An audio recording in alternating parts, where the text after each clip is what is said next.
की परीक्षाओं के पेपर लीक को नहीं रोक पा रहे तो 10 दिन के लिए गृह मंत्री मुझे बनाइए, मैं बताऊंगा क्या होगा। कैसे गिरो ये खत्म होगा, कैसे पेपर लीक रुकेंगे, बनाइए 10 दिन के लिए। इच्छा शक्ति होनी चाहिए समाप्त करने। पेपर लीक पर सरकार ने सख्ताई से उनके खिलाफ कार्रवाई नहीं की। जो नया कानून आया था, संपत्ति जब्त करने का कानून था, 10 साल की सजा का कानून था, 10 लाख से 10 करोड़ का जो आर्थिक दंड था, वो उसको लागू नहीं कर पाए। तो ऐसे अपराधियों को दंड नहीं हुआ, इस वजह से अपराध घटा है, पेपर लीक हुआ है। और सबसे बड़ा सवाल है कि अब सुरेश डाका, सुरेश बिश्नोई तक जांच नहीं रुकनी चाहिए। ये पेपर गोपनीय शाखा से हुआ तो कौन इसमें लिप्त था, कौन अधिकारी, उसका खुलासा होना चाहिए और सब जेल के अंदर होने चाहिए। तो अब राजस्थान का युवा मांग कर रहा है पेपर लीक मुक्त राजस्थान चाहिए। पेपर लीक राजस्थान नहीं चाहिए, पेपर लीक मुक्त राजस्थान चाहिए।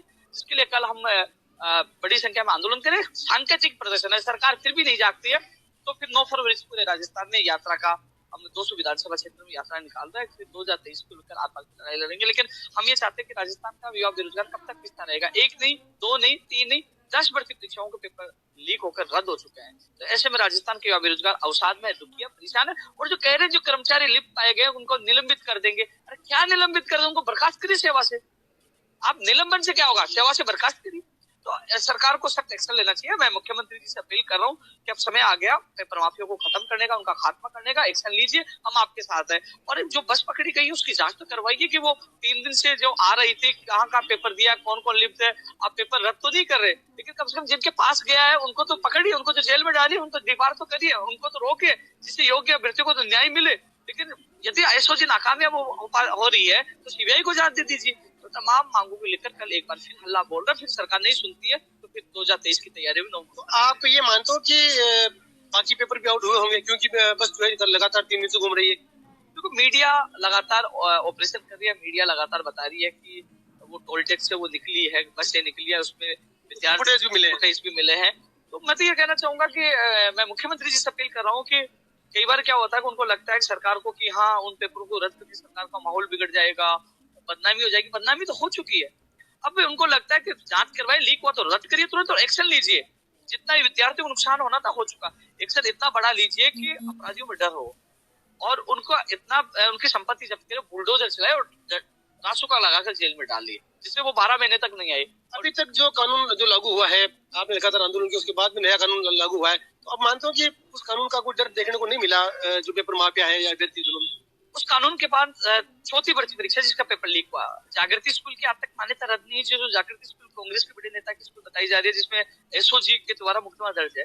तो जब तक अपराधियों में डर नहीं होगा, ये ऐसी घटनाओं को अंजाम देते रहेंगे। तो मैं राजस्थान के युवाओं के भविष्य के लिए मैं गुहार करता हूँ, मुख्यमंत्री जी से अपील करता हूँ, निवेदन करता हूँ कि होने वाली 1 लाख भर्ती परीक्षा जिसमें 48,000 तो तृतीय श्रेणी शिक्षक भर्ती है, सीईटी है, तमाम भर्ती परीक्षाओं को बचाया जाए। युवा अवसाद में परेशान है, दुखिया कि क्या होगा।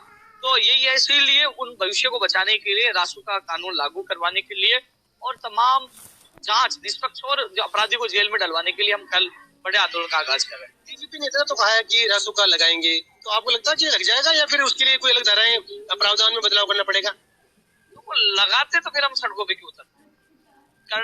ऐसा बोल हम करेंगे, किया क्यों नहीं? अभी तक 3 भर्ती परीक्षाओं के जो कानून आया था लागू क्यों नहीं किया? संपत्ति जब्त क्यों नहीं की? अभी तक जो कोचिंग का नाम आया है तो उसको सील क्यों नहीं किया? उसको उसकी संपत्ति जब्त क्यों नहीं की? कार्रवाई करनी चाहिए, करनी और करनी में अंतर नहीं होना चाहिए।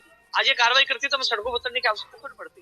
तो कार्रवाई करे, कार्रवाई करने के लिए हम सड़कों पर उतरते हैं। जिन लोगों के नाम अभी पेपर आउट में आए हैं उनके नाम पहले भी आ चुके हैं, तो और वो भी सरकारी नौकरी में भी है। कई लोग, कई हमने पिछली बार भी देखा था जो गिरफ्तार हुए वो पहले से पेपर आउट में शामिल होते थे और बाद में वापस सस्पेंड होने के बाद में बहाल हो जाते थे। तो आप मानते हो कि सरकार सख्त कार्रवाई नहीं करती है, इसीलिए होता है बार-बार? देखो, पुलिस प्रशासन को, एसओजी को, सरकार को पता है कि जब भी पेपर लीक होता है तो उसकी सुई जालोर, सांचौर और बाड़मेर जाती है। जालोर, बाड़मेर और जो सांचौर जो इलाका है वो वहाँ के लोग अच्छे हैं, लेकिन कुछ अराजक तत्वों को जो ये है अपराधी है वो उन जिलों को भी बदनाम करे, वहाँ के निवासियों को बदनाम करे। वो भी चाहते हैं कि वो गैंग गिरोह खत्म हो, वहाँ के निवासी भी चाहते हैं। तो ऐसे में जब जैसे आप लाइब्रेरियन का ले लीजिए, जैन का ले लीजिए, रीट का ले लीजिए, उदाराम जैसे कई लोग, जब बाड़मेर, आपके जोधपुर, या सब जगह वहां सुई जा रही है, नाम निकल के आता है इन जिलों का, इन इलाकों का, तो इनका सफाया क्यों नहीं कर रहे? जब इनको पता है कि सबसे ज्यादा ये जो अपराध घटित कहाँ से हो रहा है, गिरोह का है, तो इनको सब पता है, तो फिर क्यों खत्म नहीं कर रहे? उस पर एक्शन लेना चाहिए। और एक चीज बड़ा सवाल यही है कि यदि ये गिरोह को खत्म नहीं कर पा रहे और भर्ती परीक्षाओं के पेपर लीक को नहीं रोक पा रहे तो 10 दिन के लिए गृह मंत्री मुझे बनाइए, मैं बताऊंगा क्या होगा। कैसे गिरो ये खत्म होगा, कैसे पेपर लीक रुकेंगे? बनाइए 10 दिन के लिए, इच्छा शक्ति होनी चाहिए। समाप्त कर। कल का जो आंदोलन है आपका, एक दिन का संकेत, वो सिर्फ रासुका को लेकर की है या भी रासुका लागू इसमें लगाया जाए उनकी? जो तमाम भर्ती परीक्षा है उन पे रासुका लगाया जाए। आने वाली भर्ती परीक्षाओं को बचाना पड़ेगा ना माफियों से। और जो पेपर लीक हुआ है, जो बस चक्कर काटे, उसकी जांच तो करिए, किस किस को पेपर दिया, कहाँ पूछा है, उनको सबको डिपार करिए, उनको पकड़िए। और ये कह रहे हैं कि सुरेश राखा को, सुरेश मिश्रा को पकड़ के इतनी नहीं करना।